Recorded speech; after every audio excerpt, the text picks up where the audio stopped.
Welcome back. This episode was a roller coaster through attachment, sex, and dating standards. We argued about what secure even means globally, then went wild on what your attachment style predicts in bed. And we ended with the real relationship killers, contempt, not just bad vibes. Okay, first thing, Mary Ainsworth's test sounds simple, but it's kinda brutal. Walk in, caregiver leaves, child freaks out, then caregiver returns. How fast they calm down. And then the label gets attached: secure, anxious, avoidant. But the global twist blew my mind. Japan flips the script. Wait, so in Japan, the child stays distressed even when the caregiver comes back, but that's secure? That's like biology saying, your country's attachment settings are different. Exactly. If the mother basically never leaves, then when she leaves, it's not reassurance math, it's rupture. So the same behavior can mean safety in one context and threat in another. That's why I hate when people treat attachment like astrology. One quiz and you're done. Because it's Western and it pretends the caregiver pattern is universal. People love the simplicity, though. 3 styles, pick one, be done. Meanwhile, the real world is like, great, now explain culture, trauma, migration, and history.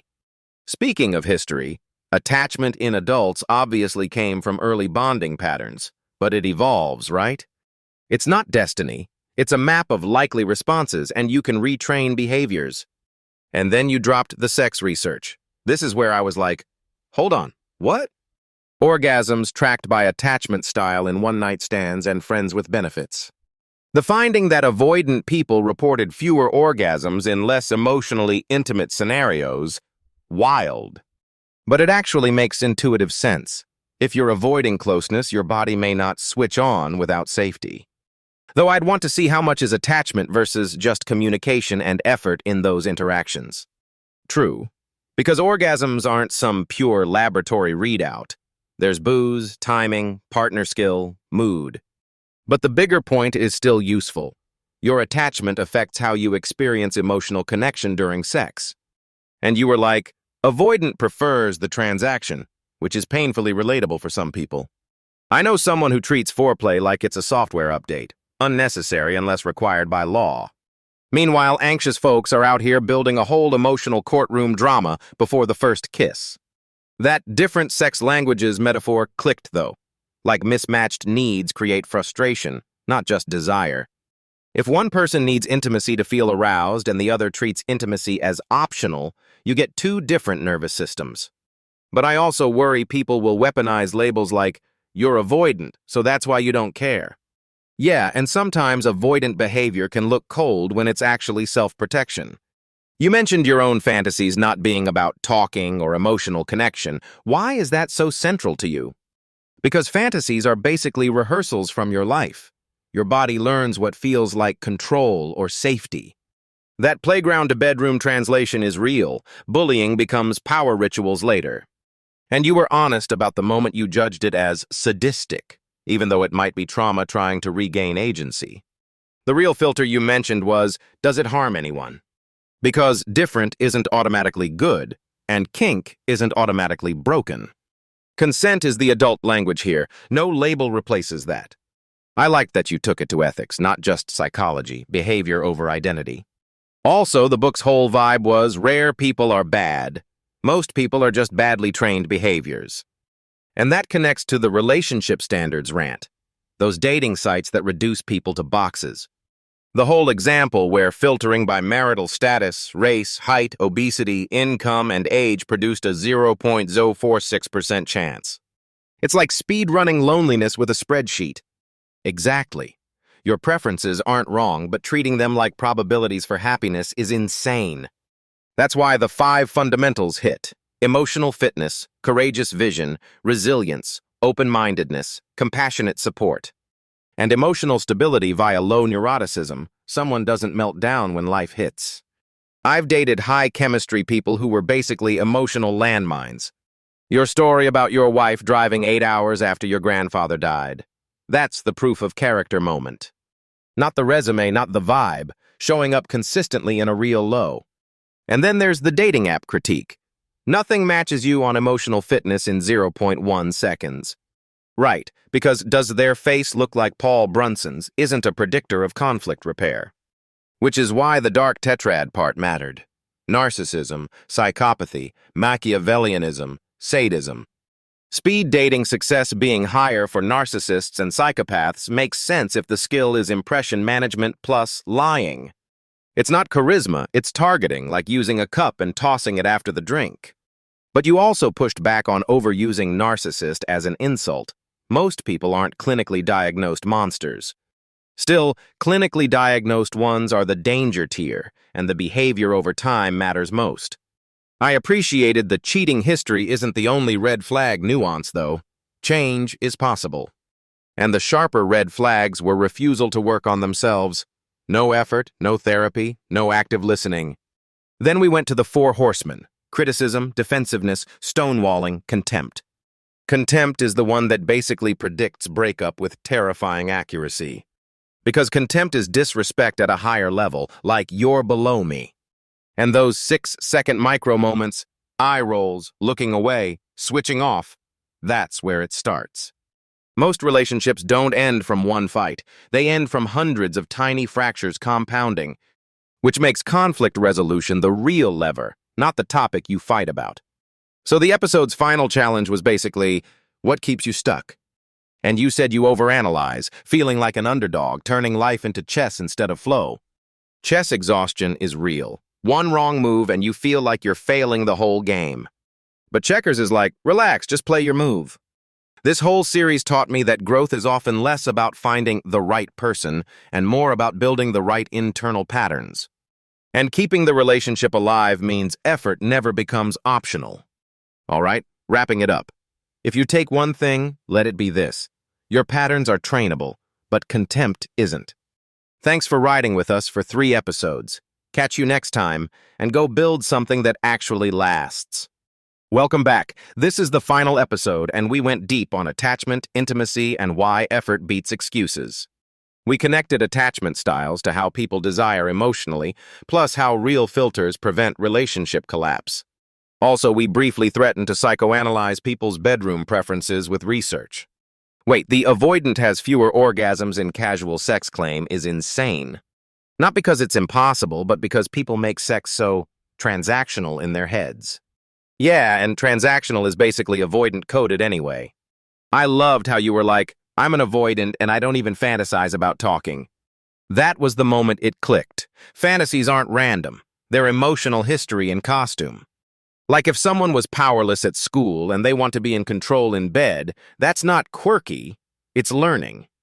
And then you're forced to ask, is it just different or is it hurting someone?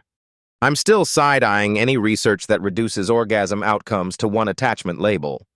But I do buy the pathway. Safety affects arousal, and arousal affects orgasm. Exactly, and that's why one-night stand data becomes a proxy for emotional safety. So basically, secure people can relax, anxious people can attach, avoidant people can compartmentalize hard. But then we spiral into, so what kind of sex should each style prefer? And you were already ready to do a study like, I'm going to research this. Bro, the scientific method is just curiosity with confidence and caffeine. I like the point that partners don't always want the same emotional script. Like one person needs intimacy cues, the other needs consent cues, and both call it rejection. That sex languages metaphor was clean, like you're literally speaking different dialects.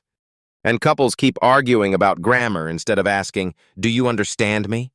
Which brings us to the weird part. Attachment theory is helpful, but it's Western by default. The Japan-Uganda example was a gut punch. Same behavior, different secure label. It basically said, if the caregiver leaving is rare culturally, the test outcome flips. That's why I hate when people treat attachment styles like personality astrology. Because the internet wants one checkbox and a life sentence attached to it. Exactly. I'm avoidant, therefore I will never change, is the most boring self-own ever. But the good news is the whole theme of the episode, patterns are trainable. Trainable like, your nervous system learns what safe means in this relationship. And that's different from finding the right person. It's building safety together. Which segued perfectly into the filters conversation. What actually matters when dating gets loud. The dating app checklist story was hilarious and depressing at the same time. like race, height, obesity status, income, marital status, age range, and then 0.046% chance. That's not a love hunt, that's a spreadsheet cosplay. And it actually ignores the non-sexy traits that predict relationship survival.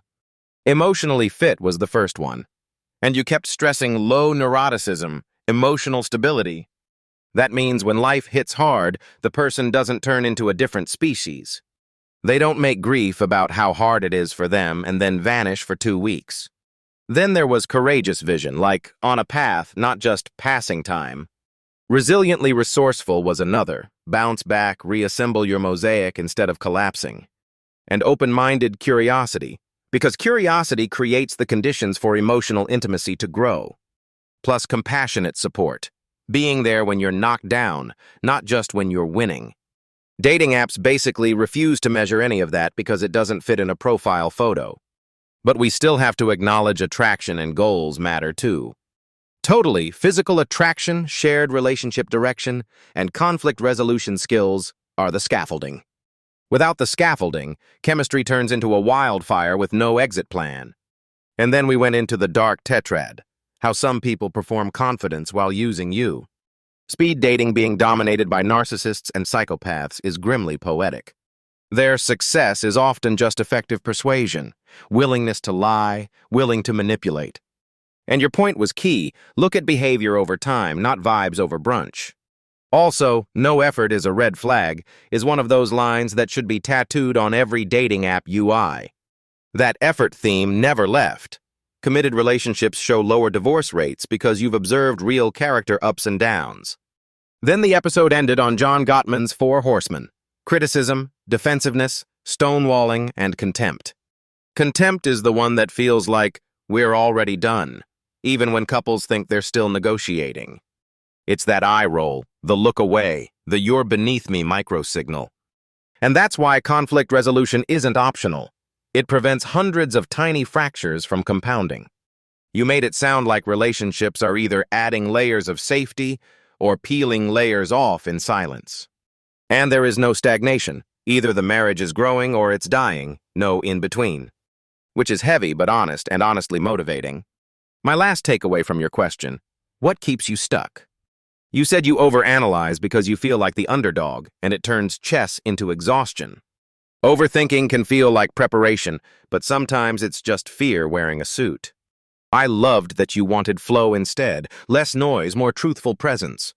And honestly, that's the series in one line. Build the internal pattern, then match it with effort. All right, that's our 3-episode ride. Attachment, sex, red flags, and real relationship work. Thanks for sticking with us. Go invest in your patterns, watch for contempt, and keep showing up.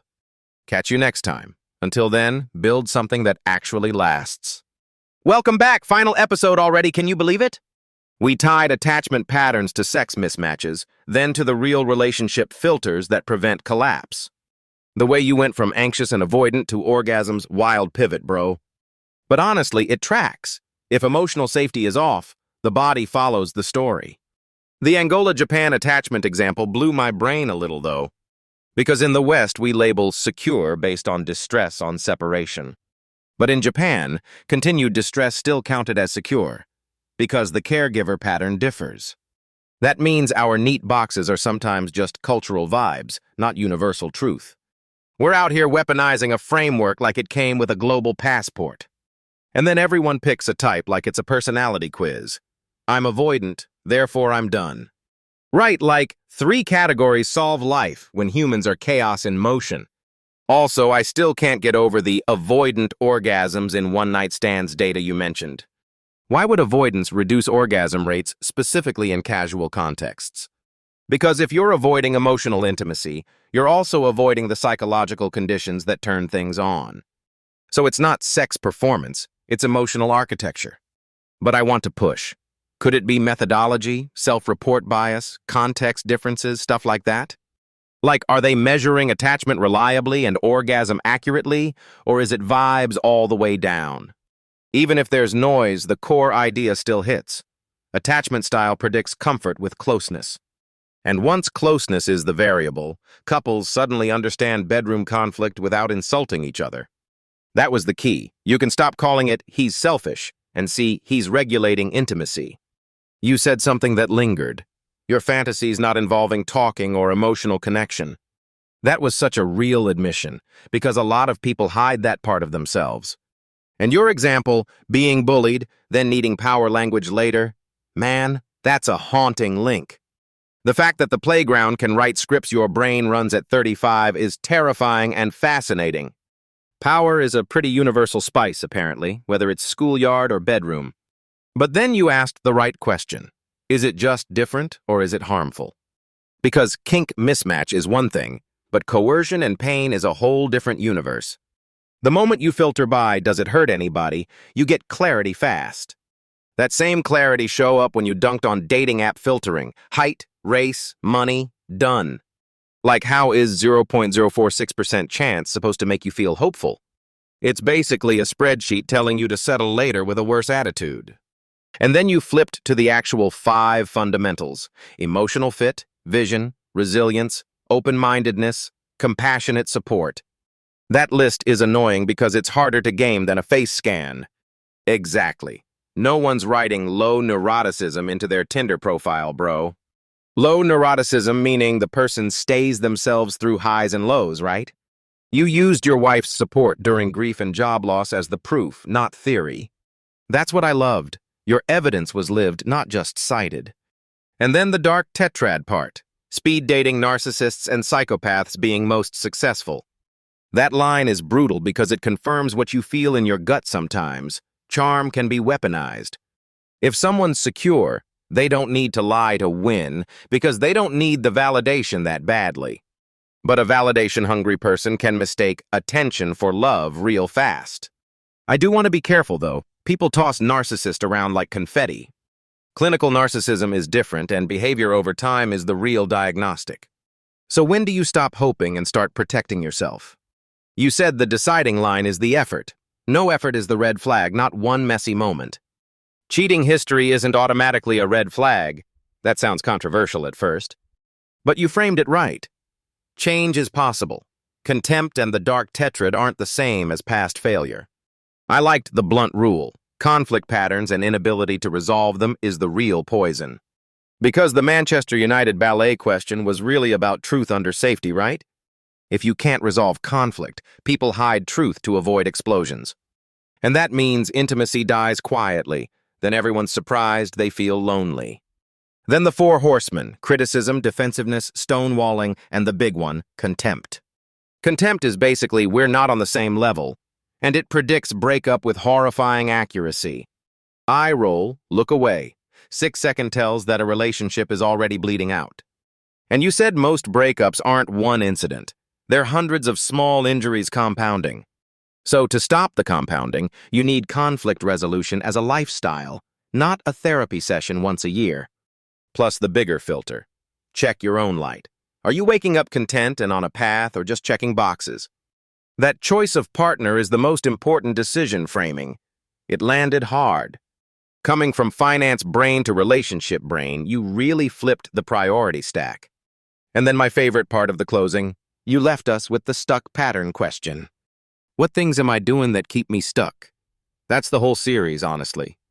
You admitted overanalyzing because you feel like the underdog turns into chess, not flow. Chess makes you feel prepared, but it drains your life one move at a time. You ended with wanting freer flow, less fear armor, more truthful presence. And that's a perfect note to wrap on. Build the internal pattern, then match it with effort. If you needed the sign to keep showing up for your relationship and your growth, this is it. All right, we're out. Thank you for riding with us through attachment, sex, red flags, and real work. Series over, but the practice starts now. See you next time, and go build something that lasts. Welcome back, Episode 3, The Final Lap. We're pulling threads between attachment, sex, and staying power. We connect adult attachment patterns to bedroom dynamics, then pivot into emotional fitness and relationship filters that prevent divorce. Wait, the whole attachment thing, those Japan versus US examples, blew my mind. Like, how can secure mean distress in one place but comfort in another? It's not the child being broken, it's the culture telling the kid what to expect. That's so annoying to psychology bro science, right? One label everywhere. But you know people still want one simple attachment type and done. Pick your vibe, order your destiny. And then they treat it like an instruction manual for intimacy. Okay, but I'll admit it. Attachment is still crazy useful even if it's not universal.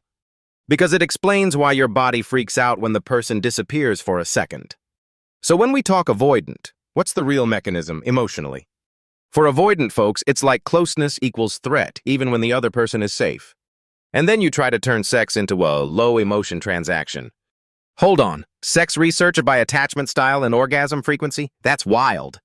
I love how everyone's like, sex is mysterious, but then it gets quantified instantly. The pattern was basically, one-night stand and casual dynamics don't serve secure or anxious the same way as avoidance.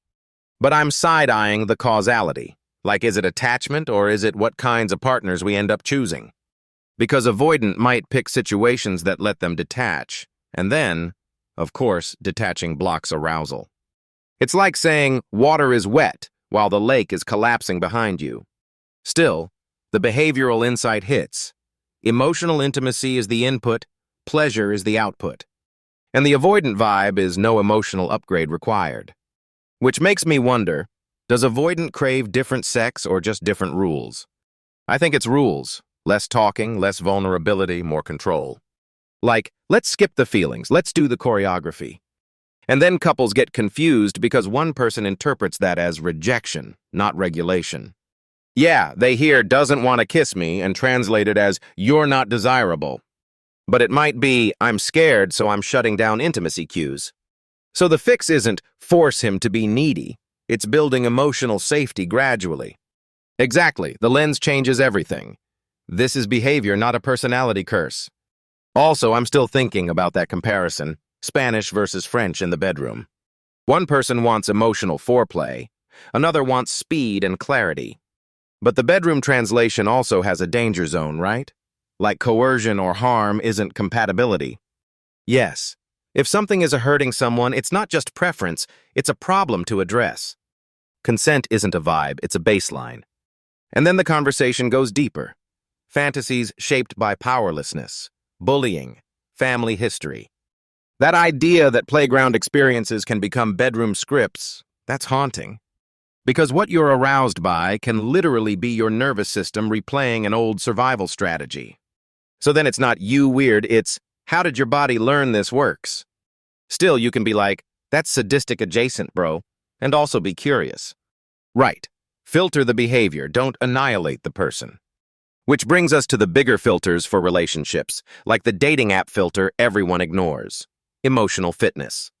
Those apps are wild because they're basically spreadsheets of superficial constraints. Like race, height, income, waistline, marital status, then people act like that's love math. And the odds come out at microscopic, 0.046%, and nobody feels embarrassed. It's because the real shortage isn't matching, it's choosing qualities that make conflict survivable. He listed those 5 traits: emotionally fit, courageous vision, resilient, resourceful, open-minded, compassionate support. And emotionally stable specifically, low neuroticism, like the person stays the person. That story about being supported through grief and job loss, that's the blueprint for safety. Not they look good at dinner. That's why attraction is a factor, sure, but it's not the foundation. I'll push back though. Attraction matters, like chemically matters. But if it's only looks and nothing else, it's a countdown timer. Exactly, because love collapses when emotional regulation and repair are missing. And then we had the dark tetrad: narcissism, psychopathy, Machiavellianism, sadism, speed dating winners. Of course they win. Lying is a sport. It's exhausting because low self-esteem folks can mistake manipulation for confidence. The real red flag isn't cheating happened once. It's lack of effort and inability to grow. So when someone refuses therapy or active listening, that's loud behavior level info. Like, no, we're not doing the work, okay? Got it. Run the analysis. And then John Gottman's 4 horsemen: criticism, defensiveness, stonewalling, and contempt. Contempt is the killer because it's disrespect at a cellular level.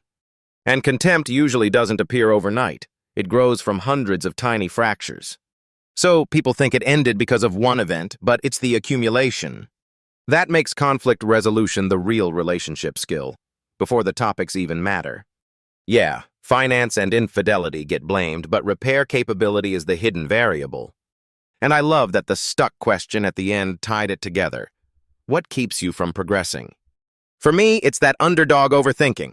Turn everything into chess. Chess feels strategic, but it steals the joy of checking in like a human. The goal is freer flow, less fear armor, more honest presence. And if we can internal pattern and then match it with effort, the relationship survives everything. All right, wrap time for real. Thank you for riding with us across attachment, sex, red flags, and the work that actually changes outcomes. Series over, but the practice starts now. Build something that lasts, and I'll see you next season. Welcome back. Finale energy, but the work is not ending, just landing. We just bounced from attachment styles to sex patterns to dating filters. And we ended on the real marriage stress tests: effort, conflict, contempt. Okay, first thing, I can't believe people treat attachment like a personality quiz. Because it's not just who you are, it's what you learned about safety. And every time someone says, "I'm avoidant," I hear a tiny shrug forming. Like, cool, and what did your brain do to survive that? The Baltimore room test. Caregiver leaves, child panics, then soothes. That's attachment 101, but the part that wrecked me was the cross-cultural twist. Same behavior, different meaning in Japan. Secure there can look distressed back. Makes you question how fast we slap Western labels on global families. Attachment theory is useful, but the lens matters. Otherwise, we pathologize norms. It's like trying to grade everyone with one rubric. Everyone fails, including the grader. And I love that you called out how easier it is to pick the one than face complexity. 3 categories: secure, anxious, avoidant, and suddenly life's solved forever. That life's solved lie is the real problem, not the attachment chart. Because once you know your pattern, you can shift behavior instead of worshiping identity. Like, people loved the sex stats, but the real mechanism is psychological safety. The data about orgasms across one-night stands versus casual dynamics wildly specific. But even without obsessing over orgasms, the attachment logic fits. Avoidant hates emotional tethering. Avoidant in the bedroom is not trying to bond, they're trying to reduce exposure. And anxious is probably seeking connection like oxygen, more time, more reassurance, more foreplay emotionally. Secure is basically like, relax, we're safe, let's enjoy this, which sounds unfairly mature. The filter is, what does each attachment system need to stay regulated during intimacy? Which brings us to the language metaphor. Sex languages, not just love languages. One partner wants talk, the other wants action, then everyone thinks it's personal betrayal. But sometimes it's just avoidance trauma translating into no emotional loading screen. I actually liked the line, "We don't need to talk, no kiss, no..." Like that's a boundary script. It sounds cold, but it can be protective, not hateful. The boundary versus cruelty distinction matters so much, especially with fetishes. Because if someone's excitement depends on harming you emotionally or physically, that's not just preference. That's a different category of danger, and the body remembers. And then you went straight into past powerlessness becomes bedroom empowerment. That's both tragic and revealing. Like playground sadism growing into an adult arousal cue, people don't want to admit that link. But if fantasies are trained through life events, then healing becomes a skill, not a personality trait. So we stopped saying he's broken and started asking what behavior is emerging and can it change? Still, I'm wary of turning everything into attachment fanfic. Some people just want a chaos, not therapy homework. Exactly. So that's why the dark tetrad part wasn't just spicy theory. Narcissism, psychopathy, Machiavellianism, sadism, less than 15%, but the risk profile is huge. The part I can't unsee is speed dating winners, confident face, willingness to lie, instrumental use. Like using someone as a cup of water, drink, discard, no emotional investment required. And people keep saying everyone's a narcissist, which drains the meaning of the real diagnosis. Clinically diagnosed is a different world because the core pattern is use, not relate. And yet we also said behavior can improve, so the practical filter becomes effort. Not do you have traits, but do you do the work when it matters? That also fixes the red flag logic around cheating or past betrayal. Nothing's automatic, but patterns matter. The real red flag is refusal to learn, refusal to communicate, refusal to repair. No effort is the villain. Not your height, not your bank, not the fantasy haircut. And speaking of filters, online dating scoring based on shallow boxes is basically relationship roulette. Like that 0.046% chance calculation, your life becomes a spreadsheet mistake. What you actually need is emotional fitness, stability, low neuroticism, and consistent care. I liked the list: courageous vision, resilient resourcefulness, open-minded curiosity, compassionate support. That's 5 traits dating apps basically pretend are invisible because they don't convert to swipes. Then you tied it back to conflict resolution. Honesty depends on repair capability. If you can't resolve conflict, people stop telling the truth to protect themselves. And then everyone's confused why communication is broken. Like, no, you trained it to shut down. Which is why contempt is terrifying. John Gottman's idea that contempt predicts breakup so accurately. Eye roll, look away. The "you're not even on my level" energy, 6 seconds and it's over. People think the fight matters, but it's the tiny, repeated disrespect that compounds into divorce. So the antidote isn't grand romantic gestures, it's hundreds of micro repairs. Effort is basically the relationship's nutrient cycle, like you said. Because without nourishment, nothing grows, even love. So my takeaway for the finale: your attachment pattern is a map, not a sentence. And sex, boundaries, red flags, and conflict are all just different rooms of the same house. If you build emotional fitness and repair skill, your stuck stops being stuck. For me, it's overthinking like chess, always strategizing, rarely checking in. I want freer flow, less fear armor, more human presence like we said earlier. All right, final wrapping. Thank you for riding with us across attachment, sex, red flags, and the work that changes outcomes. Series over, but the practice starts now. Build something that lasts, and I'll see you next season. Welcome back. Final episode energy. Attachment theory meets sex, red flags, and what actually works. We went from secure versus avoidant to what turns you on, and ended with the filters that prevent divorce. The wild part is how attachment tests were basically interpreted through a Western lens. Like, the same behavior can be secure in one culture and distressed in another. That Uganda-Japan point, caregiver leaving, what counts as safety isn't universal, right? It's terrifying and hilarious that we humans love turning nuance into a neat little quiz. Pick one of 3 attachments and life answers itself. Sure, very Netflix of us. I mean, you can't even pick a restaurant without preferences, but attachment, one label? The point that stuck with me: attachment explains patterns, but it doesn't define destiny. And then we jumped straight into sex research, orgasms, one-night stands, and attachment style. Wait, avoidant on casual sex supposedly gets fewer orgasms because emotional intimacy doesn't land. That's like your body refusing to clock in without the right emotional infrastructure. But also, measurement aside, it matches the lived vibe. Some people need connection to unlock anything. And anxious people? They're not just needy, they might need more warm-up, psychologically safe pacing.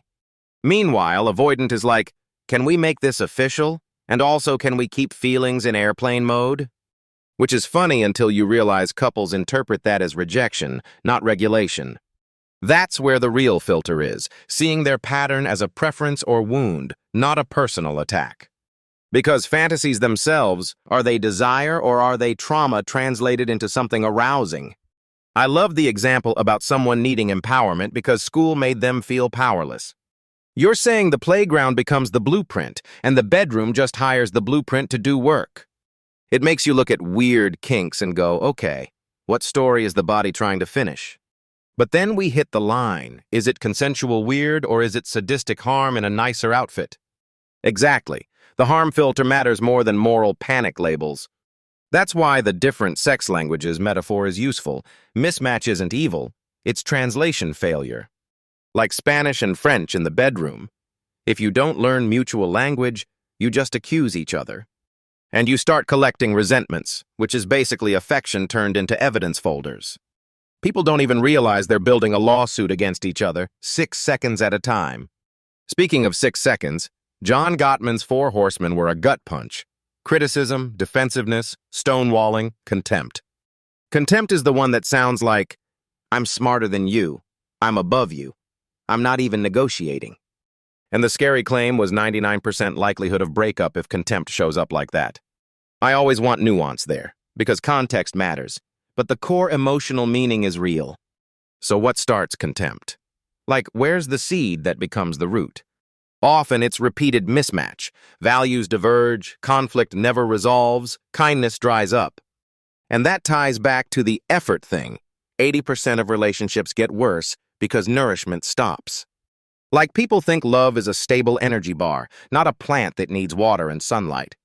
On dating apps, though, we've turned it into a spreadsheet. Race, height, money, marital status, weight. Boom, 0.046% chance. It's so romantic, if romance is defined as selecting inputs and ignoring the person. You're basically filtering for the illusion that chemistry can be predicted by checkboxes. The alternative in this conversation was 5 fundamentals: emotional fitness, courageous vision, resilient resourcefulness, open-mindedness, compassionate support. Emotional fitness especially: low neuroticism, stable under highs and lows, consistent behaviors. I liked that example of someone staying loving through grief and job loss. Same person, different weather. That makes character feel measurable, like you can watch it under pressure. And it explains why conflict resolution becomes the real predictor, not the flashy story about why people divorce. Because finance and infidelity get blamed, but inability to repair conflict is the engine underneath. Repairs are not sexy, but they're basically the glue. Affirming feelings, building layers, and getting better transparency. Translation: couples stay honest once they've proven honesty won't trigger an explosion. Which leads to that "should you tell the truth about not wanting to do something" question. Ballet versus football. The answer was about conflict history. Can you reject something without it becoming betrayal theater? That's growth. More blunt authenticity because the foundation is strong enough to hold it. The episode also leaned hard into real red flags. The dark tetrad: narcissism, psychopathy, Machiavellianism, sadism. And the emphasis that traits aren't the same as clinically diagnosed patterns. Huge distinction. Still, I get why people throw narcissist around like it's a flavor. It's emotionally useful but inaccurate. The real warning system sounded like, look at behavior over time, and notice use without empathy. Speed dating success is wild. Psychopaths and narcissists can perform charm, then evaporate when costs arrive. And committed relationships reduce divorce rates because you get more evidence of real conflict handling. Which loops us back to the big metaphor. Attraction is important, but it's not the whole map. If your attachment pattern is a map, you can navigate. If it's a sentence, you surrender. Same with sex and boundaries. Different rooms in the same house. Emotional safety is the wiring. And for me personally, I'm still checking myself for overthinking, like chess instead of checkers. I overanalyze why they're asking when sometimes they're just curious and normal. That underdog lens can drive ambition, but it can also create barriers where none were required. So the question I'm taking forward: what's one pattern I'm feeding that keeps me stuck, and what would free flow look like instead? All right, final wrap-in. Thank you for riding with us across attachment, sex, red flags, and the work that changes outcomes. Series over, but the practice starts now. Build something that lasts, and I'll see you next season.